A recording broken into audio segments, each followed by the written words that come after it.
En primer lugar, creo que el plan de paz del presidente en Irán ya está dando frutos reales para el pueblo estadounidense. Anoche, 12,5 millones de barriles de petróleo pasaron por el estrecho de Hormuz. Eso es un máximo desde el inicio del conflicto y los precios del petróleo están casi al nivel previo a la guerra. Hoy, por primera vez desde el conflicto, el precio de la gasolina cayó por debajo de los $4 por galón. Y lo más importante es que seguirán bajando aún más, dado lo bajos que están los precios del petróleo. En el ámbito militar, los iraníes, por segunda noche consecutiva, no dispararon contra ningún barco en el estrecho de Hormuz. Así que, hasta ahora, están cumpliendo con su parte del compromiso. Y en cuanto al bloqueo, CENTCOM ha permitido que más de una docena de barcos atraviesen nuestro bloqueo naval. Así que también estamos cumpliendo con nuestra parte en esta primera etapa. En el ámbito militar hay un par de cosas que siguen siendo ciertas y lo serán, cumplan los iraníes o no con el resto del acuerdo. En primer lugar, su programa nuclear ha sido completamente destruido. Su capacidad de enriquecimiento, las instalaciones que utilizaban para desarrollar el enriquecimiento y desarrollar un posible arma nuclear, esas instalaciones siguen destruidas. Su ejército convencional sigue destruido. Su capacidad para amenazar a sus vecinos sigue prácticamente eliminada. Veremos si cumplirán el paso del plan de paz del presidente. Como saben, la parte de este memorando más malinterpretada por la prensa es que los iraníes reciben beneficios. Escucharán sobre cifras de miles de millones de dólares o esta o aquella cantidad de dinero. Y el simple hecho es que la única manera en que los iraníes obtienen alguno de esos recursos, ni un solo centavo, por cierto, de los Estados Unidos de América bajo ninguna circunstancia, pero la única forma en que podrían recibir algún beneficio del acuerdo es si cumplen plenamente y cambian su comportamiento. Así que realmente tienes una situación en la que todos ganan para los Estados Unidos de América. Si los iraníes no cambian su comportamiento, su programa militar y nuclear sigue siendo destruido.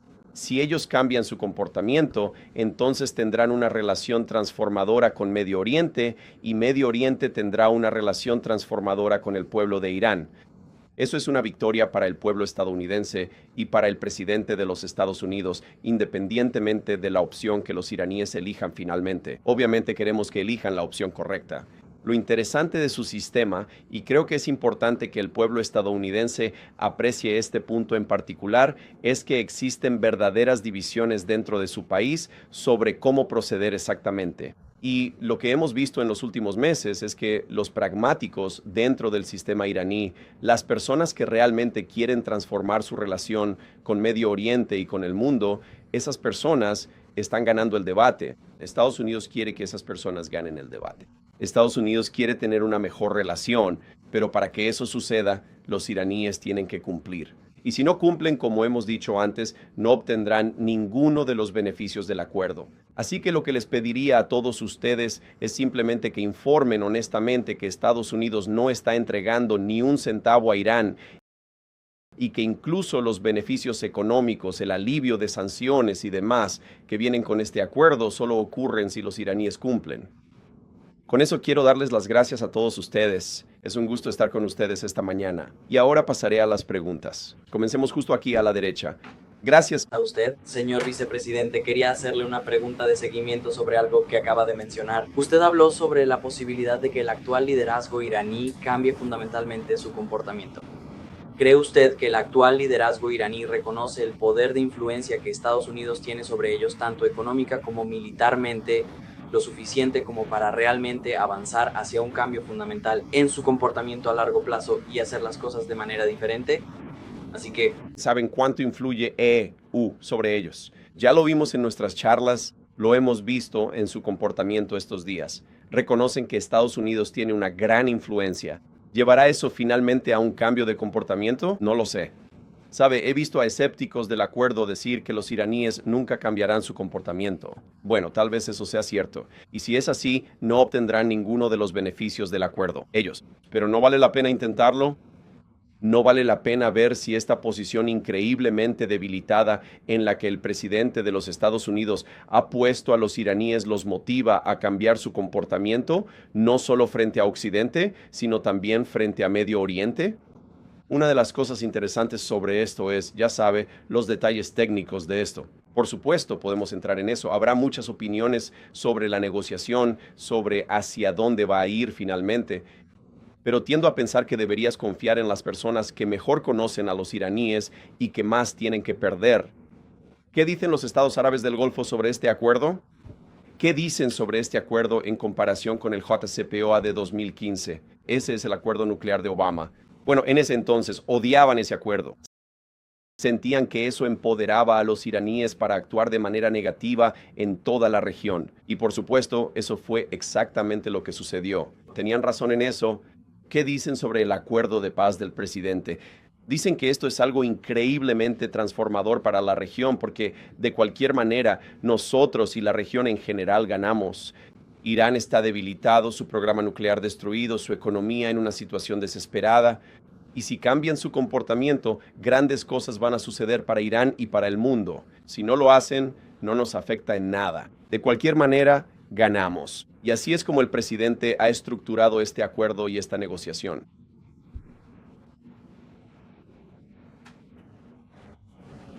Pero el periodo de 60 días comenzó oficialmente ayer. Yo Yo diría que el periodo de 60 días comenzó oficialmente hoy. Se firmó tarde e incluso puede que se haya firmado técnicamente, ya sabes, por el cambio de horario. Creo que técnicamente se firmó hoy, hora de Irán. Así que sí, el acuerdo comenzó ayer. Vamos a empezar el periodo de 68 horas hoy. ¿Puede ayudarnos a entender el cambio de postura del presidente Trump respecto al programa de misiles balísticos de Irán? Inicialmente era un objetivo clave desmantelarlo.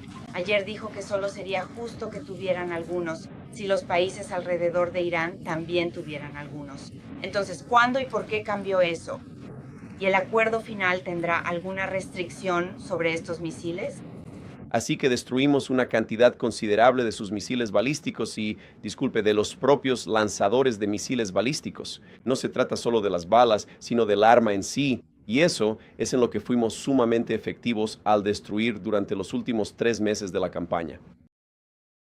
Todo lo que el presidente dijo ayer es que, por supuesto, los países no renuncian al derecho a la autodefensa. Israel no renuncia al derecho a la autodefensa. Si Hezbolá lanza cohetes o drones contra Israel, los iraníes tampoco renuncian al derecho a la autodefensa en su país. Pero sí esperamos que, como parte del acuerdo final, no puedan construir el tipo de misiles que puedan amenazar de manera general a todo el mundo. Y eso es lo que dijo el presidente de los Estados Unidos ayer. Y mire, quiero decir, es muy sencillo.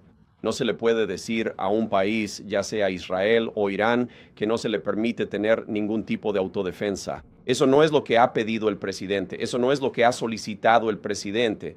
Pero como parte del acuerdo final, lo que queremos ver es que Irán no financie la inestabilidad regional, el terrorismo regional y, por supuesto, que no intente reconstruir su programa de armas nucleares. Eso es lo principal. El programa de armas nucleares está destruido, ya no existe.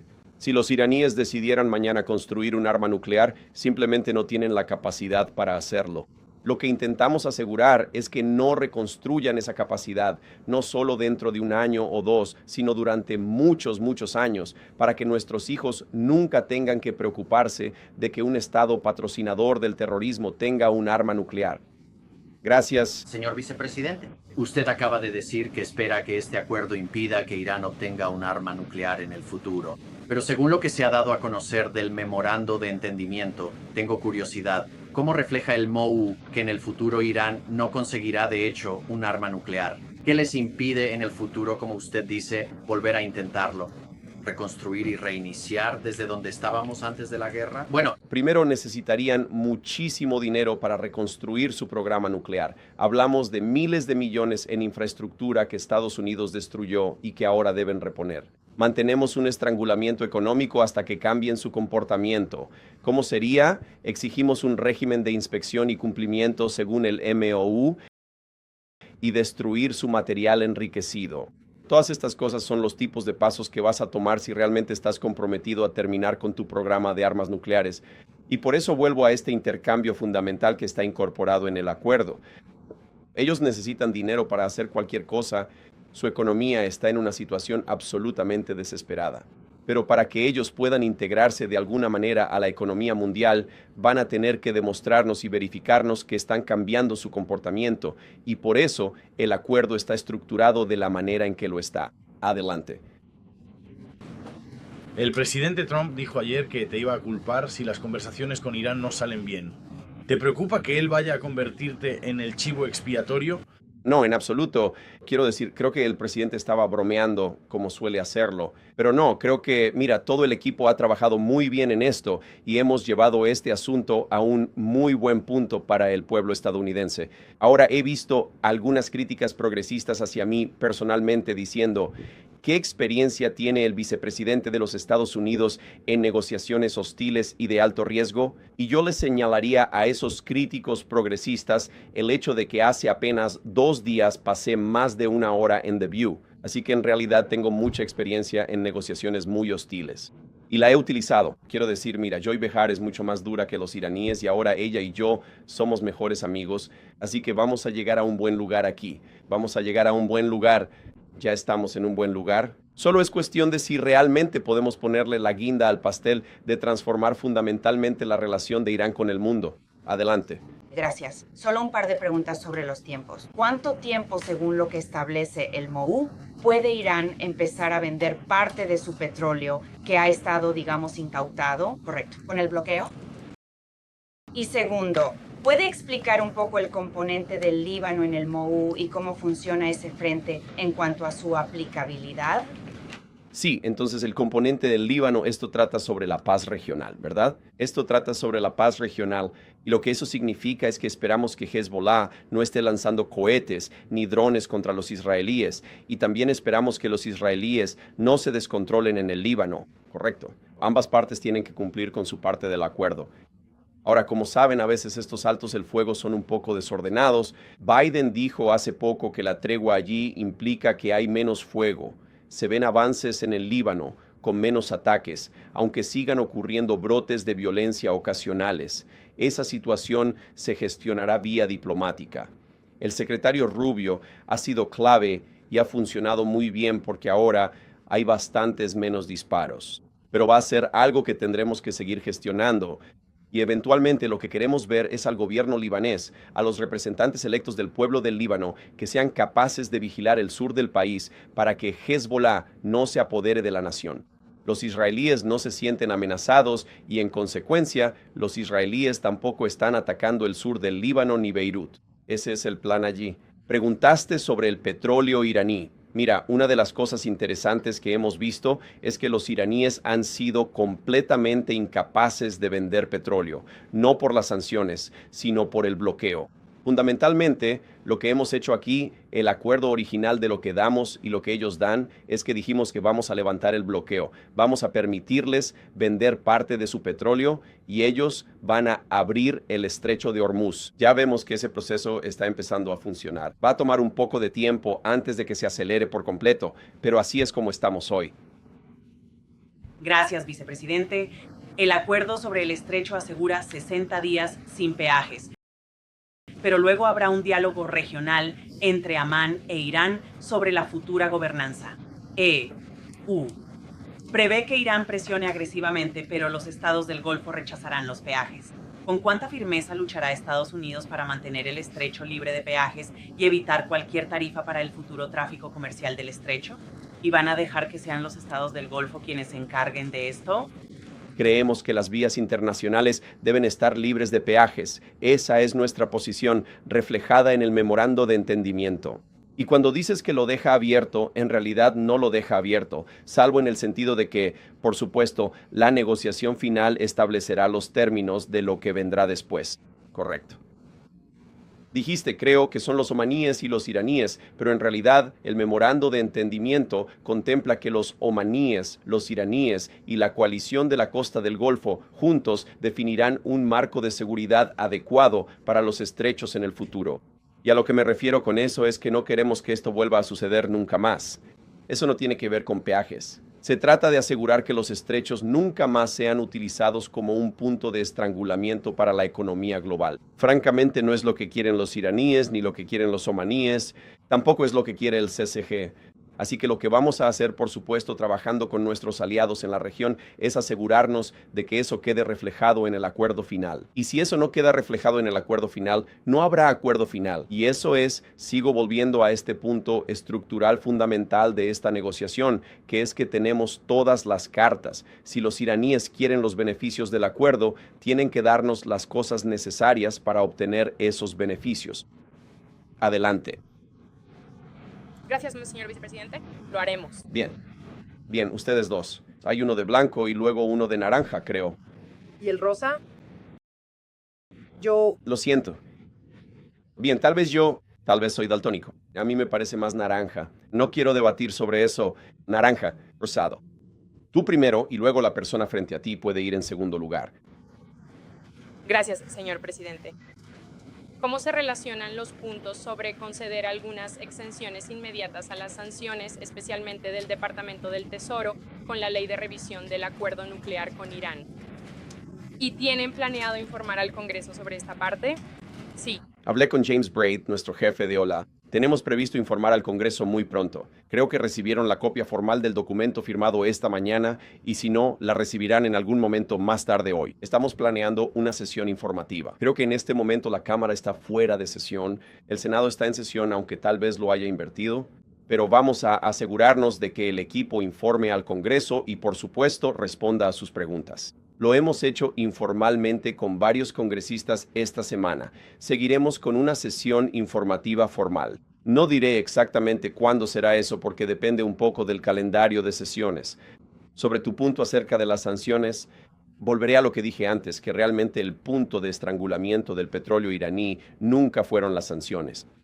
No vimos eso como una gran concesión a los iraníes. Francamente, los iraníes tampoco lo vieron como una concesión para ellos, porque lo que les impedía vender petróleo no eran las sanciones.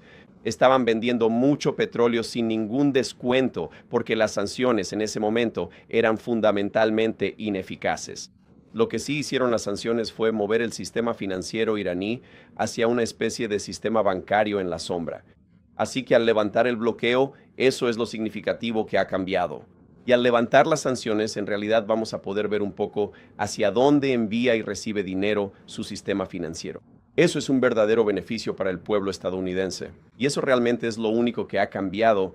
Y con el cambio de sanciones... ¿Requiere la aprobación del Congreso? Oh, perdón, sí, disculpa, olvidé esa parte de la pregunta. No lo creemos. De hecho, tenemos una opinión de la OLC. Estamos seguros al respecto. El Congreso interviene en ciertos casos. Algunas cosas requieren su aprobación y otras no. Estamos seguros de que podemos levantar temporalmente esas sanciones sin su aprobación previa. Aparentemente han salido informes desde Israel que indican que Irán ya está canalizando dinero del petróleo a Hezbollah incluso antes de que se firmara este MOU en particular. Y exactamente como está viendo esto Estados Unidos, si estamos hablando del comportamiento por parte de Irán el 7 de octubre, ocurrió, y si existe la preocupación de que quizás Hezbollah podría terminar realizando algún tipo de ataque de esa magnitud, entonces, ¿cómo exactamente estamos hablando de la reacción de Estados Unidos? Si estamos hablando quizás de un ataque a una escala enorme que realmente podría ocurrir. ¿Estamos esperando ese tipo de ataque? Quiero decir, ¿cuál es exactamente la escala aquí? ¿Perdón? Dijiste, ¿cuál es exactamente la escala? Sí, bueno, quiero decir, ¿qué tipo de ataque se necesitaría realmente para que Estados Unidos reaccione y diga, está bien, ahora sí vamos a empezar a lanzar bombas sobre Irán por su mal comportamiento? Bueno, no queremos ningún tipo de ataque, ningún ataque, sea cual sea. Su escala es inaceptable bajo este acuerdo. Ahora hiciste la pregunta diciendo que el dinero del petróleo estaba fluyendo hacia Hezbollah antes de que se firmara el MOU. Y una de las razones por las que realmente estamos involucrados en este proceso es para asegurarnos de que no fluya dinero hacia Hezbollah. Así que es interesante cuando la gente dice que el MOU es malo porque el MOU produce consecuencias que en realidad ya estaban ocurriendo mucho antes de que se firmara el MOU. Eso no es un reflejo sobre el MOU. Eso es un reflejo de por qué necesitamos el MOU y de la necesidad de garantizar la paz y estabilidad regional que requerimos. Ahora, lo que diría a algunos de los críticos del acuerdo que he escuchado, que dicen, bueno, Irán va a obtener todos estos beneficios.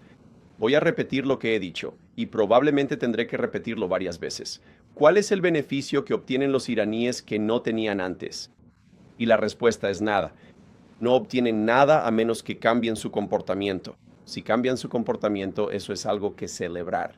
Eso va a transformar Oriente Medio por una generación. Si no cambian su comportamiento, no obtienen el beneficio del acuerdo. Y creo, tengo que ser honesto, creo que fundamentalmente, esta idea de que, y es una tergiversación del memorando de entendimiento, esta idea de que los iraníes obtienen todos estos beneficios antes de que el acuerdo se consuma realmente. La idea de que obtienen beneficios antes de cambiar su comportamiento es fundamentalmente un argumento promovido por personas que quieren que el conflicto continúe indefinidamente, a pesar de que eso no es bueno para el pueblo estadounidense ni para la región.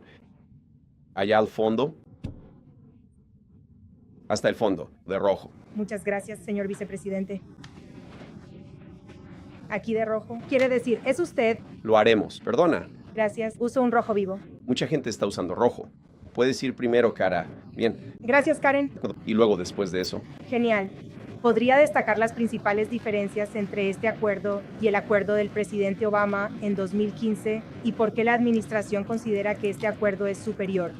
Y en segundo lugar, señor vicepresidente, últimamente el presidente Trump ha sido muy crítico respecto a los ataques de Bibi Netanyahu en Líbano. ¿Ha hablado la administración directamente con Bibi Netanyahu sobre las preocupaciones recientes del presidente? ¿Y cuál ha sido la respuesta de Israel?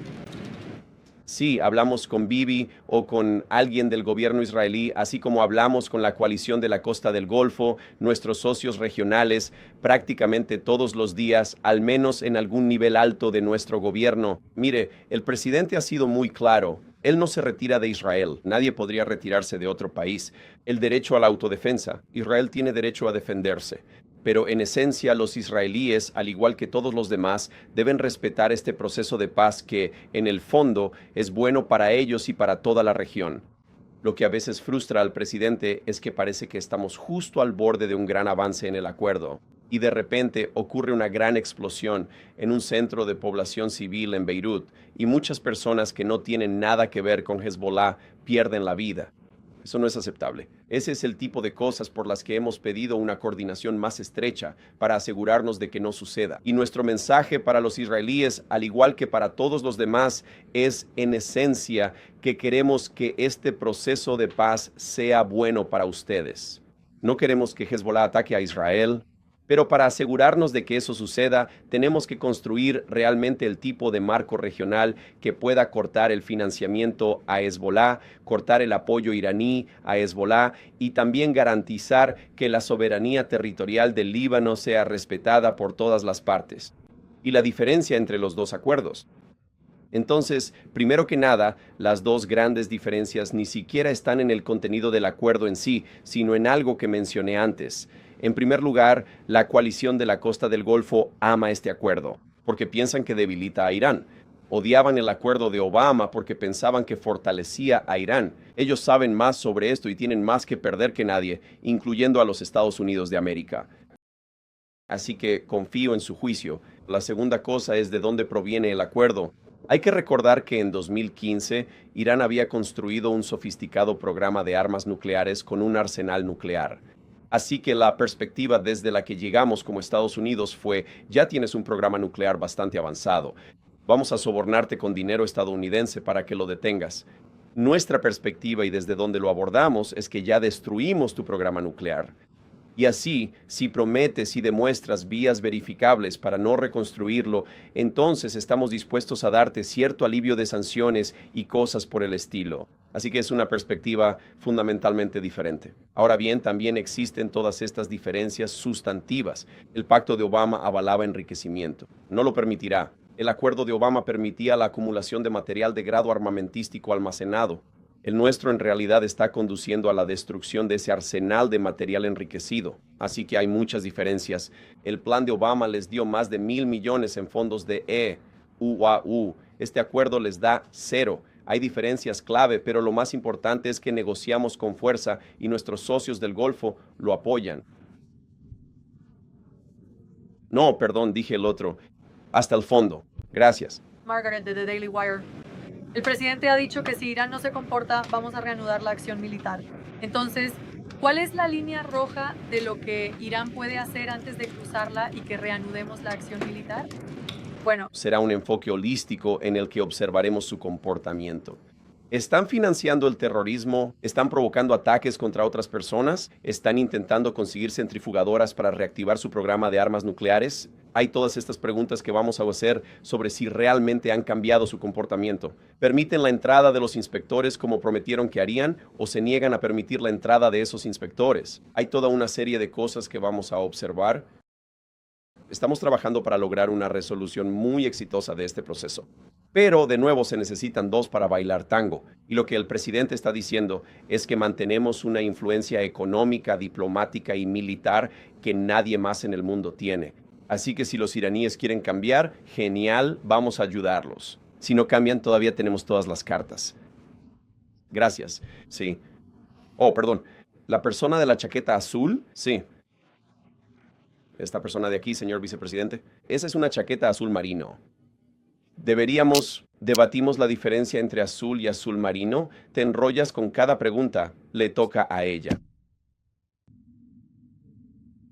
Un momento, esperen un poco, chicos. Están interrumpiendo a la persona que pregunta ahora mismo. Los estadounidenses están frustrados, especialmente por los precios de la gasolina. El presidente lo presume en redes, pero ¿cuándo bajará la gasolina a $3? Bueno, no soy economista y creo que incluso los economistas se equivocarían en esto, pero el hecho de que hayas visto que la gasolina ha bajado unos 65 centavos por galón en el promedio nacional y el hecho de que los precios del petróleo estén básicamente cerca de donde estaban al principio del conflicto, creo que vas a ver una reducción sustancial en los precios de la gasolina. No voy a predecir el precio exacto. Si pudiera hacer eso, tal vez estaría en un negocio diferente al de la política. Pero sí creemos que vas a ver un alivio significativo en la gasolinera, además de lo que ya hemos visto. Usted sigue diciendo que Irán solo obtendrá beneficios económicos si cumple y cambia su comportamiento. Pero bajo este acuerdo ahora se les permite vender su petróleo libremente. De nuevo, ¿cómo no es eso un beneficio financiero? Y se les está permitiendo hacer eso sin asumir ningún nuevo compromiso nuclear concreto. Entonces, ¿puede explicar cómo no es eso desigual? Tienen compromisos nucleares concretos. Prometieron destruir el arsenal altamente enriquecido que poseen. Segundo, solo hemos levantado el bloqueo en los estrechos. Levantamos el bloqueo impuesto al inicio del conflicto y ahora los estrechos ya están abiertos. No es un beneficio nuevo para los iraníes. Vendieron petróleo por muchos años, mucho antes de nuestro bloqueo. Nosotros nos oponemos a ese bloqueo. Ellos dejaron de vender petróleo y ahora hemos levantado el bloqueo para promover el libre flujo de energía en todo el mundo. Adelante. Un funcionario estadounidense describió haber asegurado algunos de estos llamados acuerdos de caballeros con Irán sobre ciertos aspectos de la negociación. Entonces, en lo que respecta al uranio altamente enriquecido, ¿puede explicarnos qué se ha asegurado incluso en estos tipos de acuerdos de caballeros sobre cómo exactamente van a deshacerse del stock? ¿Existen acuerdos sobre el enriquecimiento de bajo grado? ¿Cuánto tiempo dura la moratoria para el enriquecimiento de uranio en Irán? ¿Y alguno de estos acuerdos de caballeros está escrito en algún lugar? Algunos están por escrito, pero sean como sean, así estructuramos el acuerdo. No confiamos en palabras, sino en acciones y conducta. Por eso premiaremos los hechos y no las palabras, estén escritas o no. Hay mucha discusión. El memorando de entendimiento, los acuerdos de caballeros, las palabras del acuerdo final no importan, damas y caballeros. Lo nuestro es la verificación. Así que lo que vamos a hacer es decir que si ellos hacen las cosas que han prometido hacer, han prometido no enriquecer, han prometido que permitirán la entrada de inspectores para destruir ese arsenal altamente enriquecido. Y claro, ya no se puede usar. ¿Te lo llevas a otro lugar? Han prometido varias cosas y por eso el acuerdo contempla una serie de beneficios si cumplen con esas cosas. Pero no sirve de nada si en realidad no cumplen esas promesas. Adelante. Continúa. Si no cumplen con ese compromiso, ¿volverá Estados Unidos a imponer sanciones y el bloqueo? ¿O Irán podrá quedarse con algunas de las concesiones que ya ha conseguido? Bueno, en primer lugar, las sanciones siguen vigentes, con la excepción de las sanciones al petróleo, que mencioné que ya no eran efectivas. El propósito de las sanciones al petróleo es reducir el precio que Irán cobra por un barril de petróleo. Esas sanciones habían dejado de ser efectivas. El bloqueo es lo que realmente es efectivo. Y de nuevo, eso es lo que ha cambiado. De acuerdo con la apertura del estrecho de Hormuz, no se levantará ninguna sanción a menos que cumplan con el beneficio del acuerdo y todas las sanciones volverán a imponerse.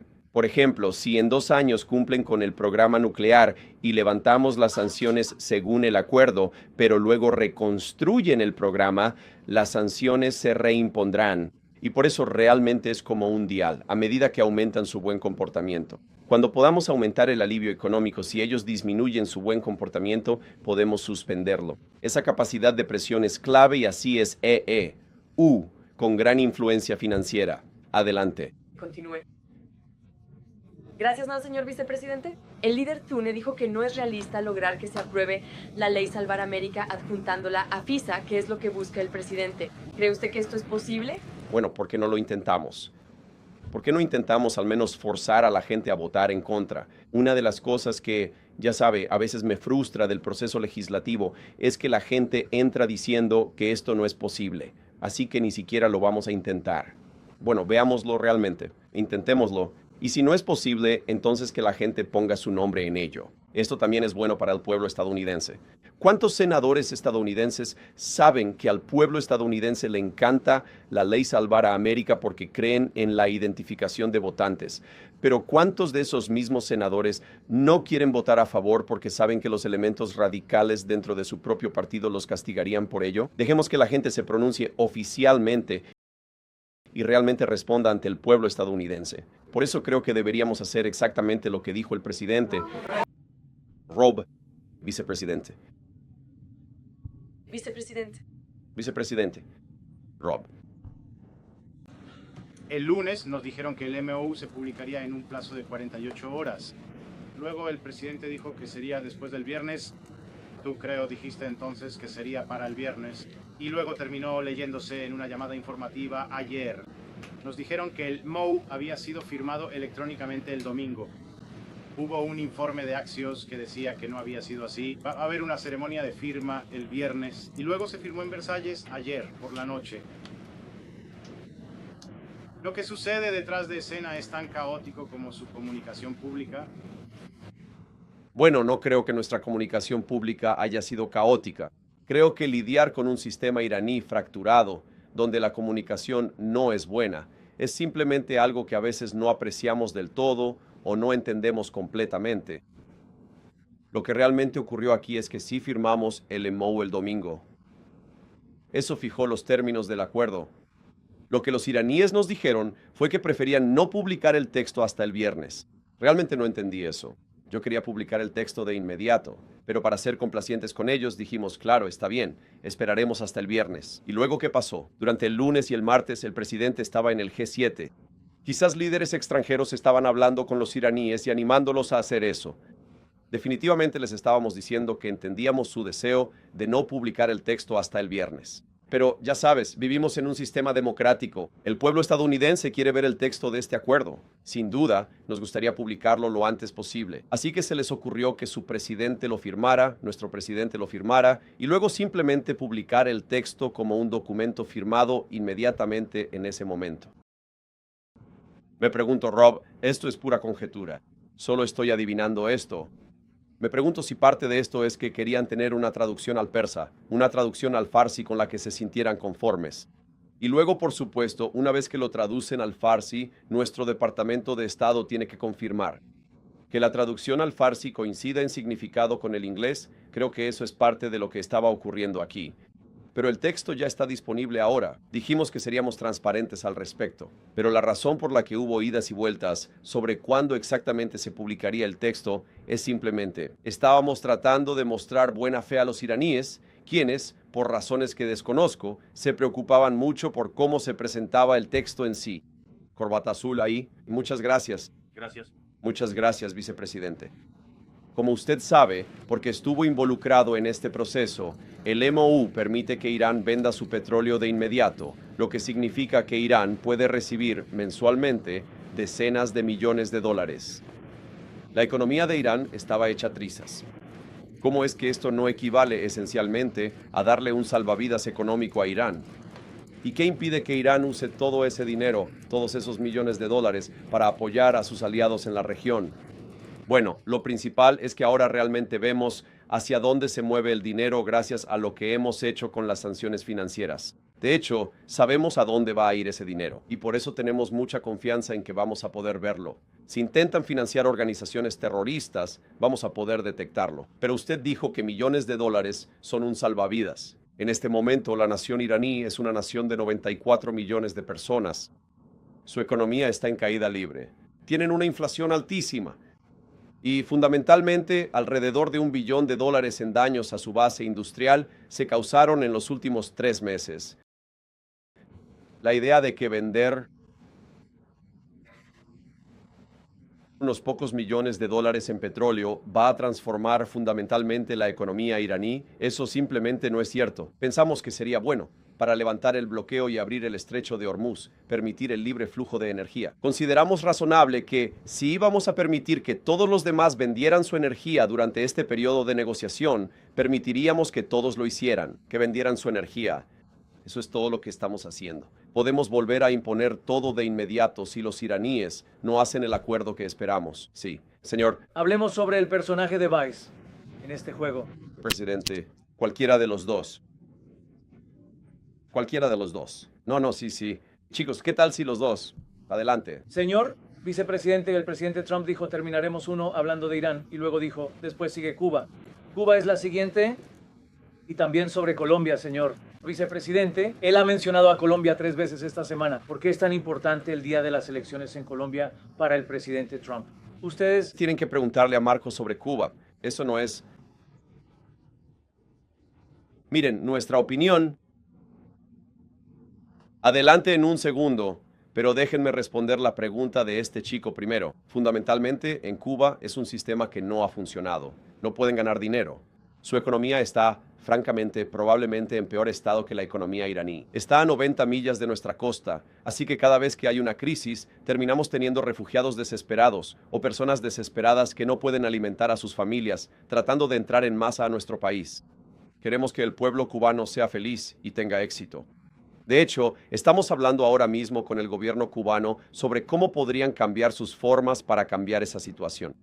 Vamos a ver qué hacen y obviamente, si ellos hacen una cosa, nosotros haremos algo. Si toman decisiones inteligentes, vamos a tener una relación mucho mejor con esa isla. Adelante. Continúe. Señor. Señor vicepresidente, muchas gracias. Sé que todavía no está seguro de si se postulará para presidente en 2028, pero si no lo hace, ¿hay alguien en particular a quien le gustaría ver postularse?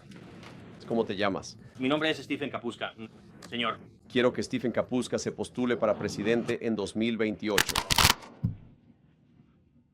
Adelante. Adelante. Gracias, Luis. Presidente. Tengo 2 preguntas. ¿Podría describir el estado de su viaje a Suiza? ¿Definitivamente sigue planeando ir? ¿Cuáles son sus planes? Y también, si pudiéramos profundizar en el tema de los fondos congelados. Pero ha habido mucho enfoque en las sanciones al petróleo, pero respecto a los fondos congelados, ¿cuál es su entendimiento sobre cuánto dinero está congelado y cuánto de eso está en EU?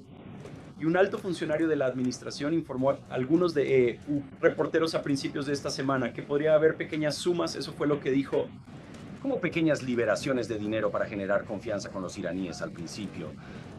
¿Puede describir toda esa situación? Sobre los fondos congelados, la cantidad de dinero, sinceramente no lo sé. He escuchado cifras superiores a los 100,000 millones de dólares. De hecho, oí de más de 200,000 millones de dólares. Casi nada está en cuentas de Estados Unidos. La mayoría está en el Golfo, Europa u otros sitios, pero desconozco la cifra exacta. Es mucho. Es una de las razones por las que hemos tenido un control tan exitoso sobre la economía iraní. La esposa ni siquiera se acerca a la razón principal. No vamos a liberar ni un solo dólar de ese dinero hasta que los iraníes cumplan. Y hay varias maneras en que podrían cumplir. Por ejemplo, supongamos que realmente toman medidas significativas, y esto podría suceder muy rápido, para destruir ese arsenal de material enriquecido, entonces vamos a conversar al respecto. Pero tienen que cumplir. He visto algunos informes, no sé de dónde salió esto, que los cataríes habían liberado miles de millones de dólares en activos iraníes. Eso simplemente no es cierto. Sería imposible que los cataríes hicieran eso, sin nuestro visto bueno y ciertamente sin que nosotros lo veamos. Así que muchos de estos reportes son simplemente incorrectos en lo fundamental. Ellos no reciben ni $1 de los activos descongelados, su dinero, no el nuestro, pero no reciben ni $1 de esos activos hasta que realmente cumplan con el acuerdo. Preguntaste sobre Suiza. Nuestro plan es ir a Suiza. No sé exactamente cuándo.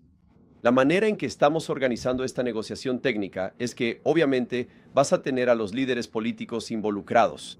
Disculpa, vamos a tener gente sobre el terreno realmente dirigiendo las conversaciones técnicas, las conversaciones nucleares, cómo destruir este uranio altamente enriquecido, todo ese tipo de cosas en las que realmente tienes que entrar en los detalles más minuciosos. Así que planeo ir a Suiza exactamente cuando creemos que estas negociaciones técnicas van a comenzar en algún momento de este fin de semana. Ese sigue siendo el plan, pero eso podría cambiar porque Irán no es un país fácil del que salir. Así que estamos tratando de averiguar exactamente cuándo va a suceder eso.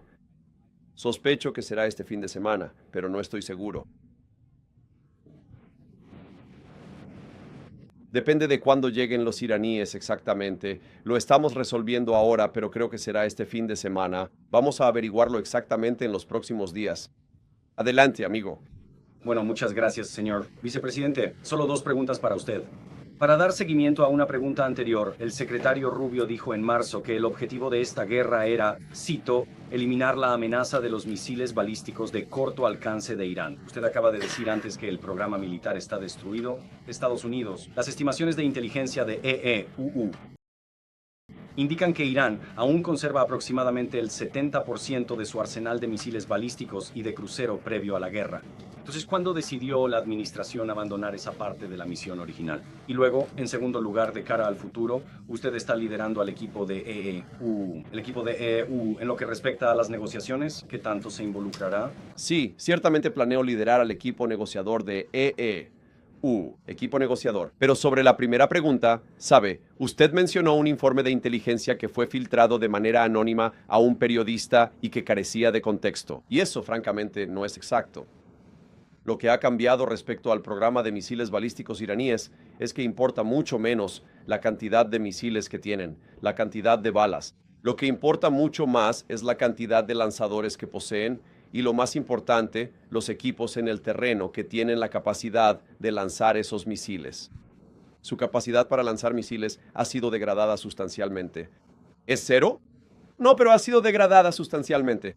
Y en ese sentido, no hemos abandonado la misión. Hemos cumplido esa parte particular de la misión. Si miras al Golfo, a los aliados árabes y obviamente a los israelíes que enfrentaron mucho, ambos juntos soportaron la mayor parte de estos ataques con misiles. Cada uno de ellos se siente hoy sustancialmente más seguro frente a la amenaza de misiles iraníes que antes. Obviamente eso es algo que nos gustaría continuar. Todo lo que dijo el presidente ayer es que no se puede esperar que ningún país renuncie a su derecho a la autodefensa. Tienes que tener paridad. Y de eso estaba hablando el presidente de los Estados Unidos. Adelante. No, chicos, ¿han visto la reacción de Leo al MOU, el memorando de entendimiento? Yo no la he visto. ¿Qué dijo? Disculpe, MOU, hace mucho frío, mi estimado señor. Después de usted. Te doy la versión corta. Dice que da la bienvenida al acuerdo entre EEU e Irán. Espera que ayude a fortalecer la confianza mutua, la seguridad y la estabilidad en Oriente Medio. Y también espera que sea realmente una solución para la guerra y que la guerra haya terminado de verdad. ¿Qué le dice usted al Papa, señor? Mi respuesta a eso es, alabado sea Jesús. Me alegra que el Papa tenga cosas positivas que decir sobre nuestro MOU. Creo que el Papa es fundamentalmente acertado y que será bueno para todo el mundo. Pero tenemos que seguir trabajando para asegurarnos de que los iraníes cumplan los compromisos que han asumido. Y luego tienes que pasar al frente. Adelante. Puedes continuar con lo que estabas haciendo, por favor. Lo que pasa es que hay tanta gente aquí que podría decir la corbata roja y entonces 9 de ustedes empiezan a gritarnos. ¿La corbata Burdeos? Ahí está. Ese tipo. Gracias. Entonces, al solicitar la retirada de tropas estadounidenses del Golfo en el acuerdo final, ¿podría aclarar si esto afectará a las fuerzas más allá de Irak y Siria, donde actualmente protegen las zonas kurdas de las milicias proiraníes? Bien, entonces la reducción contemplada. De nuevo, esto es en el acuerdo final. Esto asume que los iraníes cumplen, que nos dan verificación, que toman medidas reales y sustanciales hacia este acuerdo de paz. Lo que estamos diciendo es que retiraremos las tropas al nivel previo al conflicto, es decir, no vamos a mantener un par de grupos adicionales de portaaviones allí. Los iraníes no quieren eso, ni nosotros tampoco. Adelante. El financiamiento de ese fondo de 300.000 millones de dólares. ¿Quién exactamente está financiando eso? ¿Son empresas privadas? Y también noté que su voz está ronca. ¿Está enfermo? ¿Ha estado usando mucho su voz? Bueno, he estado en una especie de gira de libros los últimos días, pero no puedo promocionar mi libro aquí en la sala de prensa de la Casa Blanca. Tuve un resfriado hace aproximadamente una semana. Eso y hablar mucho sobre este acuerdo y hablar mucho sobre el libro. Definitivamente estoy un poco ronco. Pero usted preguntó, su primera pregunta fue sobre él. ¿Está financiando esos 300.000 millones? Ah, ya veo. Lo interesante de esto es que hay un gran deseo por parte del mundo árabe y de fuera del mundo árabe de involucrarse realmente en Irán. Si se comportan adecuadamente. Por ejemplo, digamos que los Emiratos Árabes Unidos, que han sido un gran aliado no solo en los últimos meses, sino durante muchos años, digamos que quisieran invertir en la construcción de una planta de energía. Eso en realidad es imposible en este momento debido a la forma en que funcionan las sanciones de EEUU. Así es como funcionan las sanciones. Así que lo que estamos diciendo es que si se comportan, y si los propios emiratíes quieren construir una planta de energía, entonces haremos el alivio de sanciones necesario para que eso sea posible. Lo bueno de eso es que en realidad crea integración, lo cual es influencia. Un mundo donde la coalición del Golfo influya más en la economía iraní es un mundo donde los iraníes estarán limitados y actúan mal. Gran parte de la coalición ve a un Irán débil y una oportunidad de construir una nueva relación. Dicen que si se comportan y EEU lo permite, por supuesto, buscamos cambiar el vínculo con Irán. Bueno, quiero decir, supongo que en los Emiratos Árabes Unidos habría dinero privado y demás, que sería parte de esto. Pero nuevamente esto está tan adelantado porque supone una transformación en el comportamiento de Irán. Muchas gracias. Grupos respaldados por Irán atacaron instalaciones estadounidenses y de Uralis durante esta guerra. ¿Cómo afecta este acuerdo a los grupos respaldados por Irán en toda la región, especialmente a los grupos respaldados por Irán en Irak? Y mi segunda pregunta, ¿este acuerdo exige que Irán deje de atacar a la oposición kurda en la región del Kurdistán, como lo hicieron hace 2 días? Así que, fundamentalmente, lo que hace este acuerdo es exigir que Irán se comporte como un país normal. Y si no lo hace, como mucha gente piensa que nunca lo hará, entonces no obtiene ninguno de los beneficios económicos. Y si lo hacen, entonces eso es algo excelente para todos. Es algo excelente para los kurdos. Es algo excelente para cualquiera que haya estado bajo el peso o bajo la amenaza de organizaciones terroristas financiadas por Irán. La expectativa es que Irán detenga eso. Y si no lo hacen, no obtienen los beneficios del acuerdo. John. Gracias, señor vicepresidente. Muchos de los colegas con los que usted trabajó en el Senado de los Estados Unidos y en el Congreso republicano han criticado este acuerdo en las últimas 24 horas. ¿Cuál es su mensaje, señor vicepresidente, respecto a eso?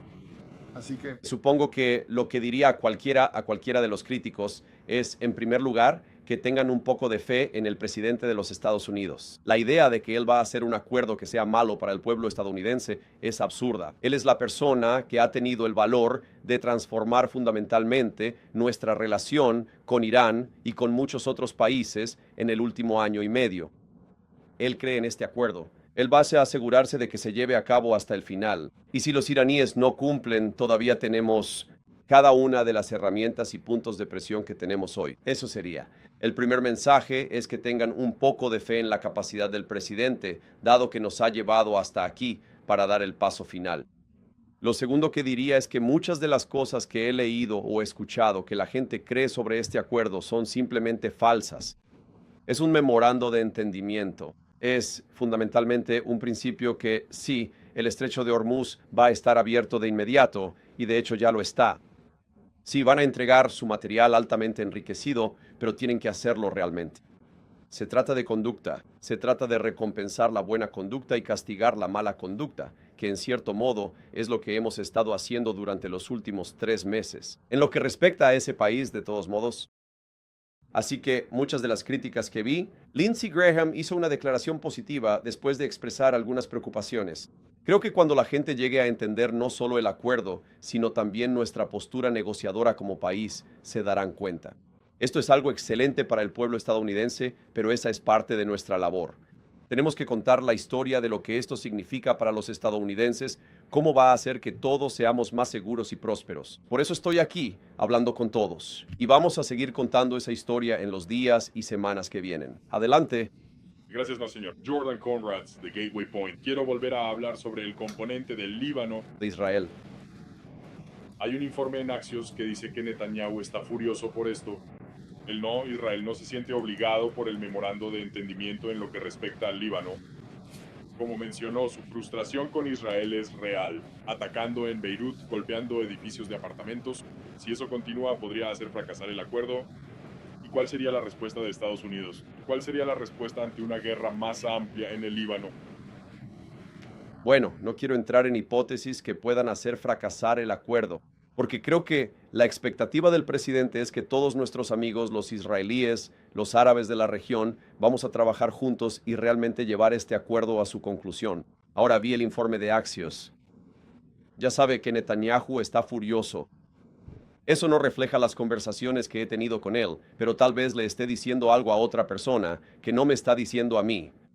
Lo que sí diré, y esto sí me molesta, es que ha visto a personas dentro del gabinete de Bibi que han salido a atacar el acuerdo y en algunos casos han atacado de manera muy personal al presidente de Estados Unidos. Y supongo que mi mensaje para ellos sería doble. Número 1, Donald J. Trump es el único jefe de Estado en todo el mundo que en este momento siente simpatía por la nación de Israel. Y resulta que es el jefe de Estado de la superpotencia mundial.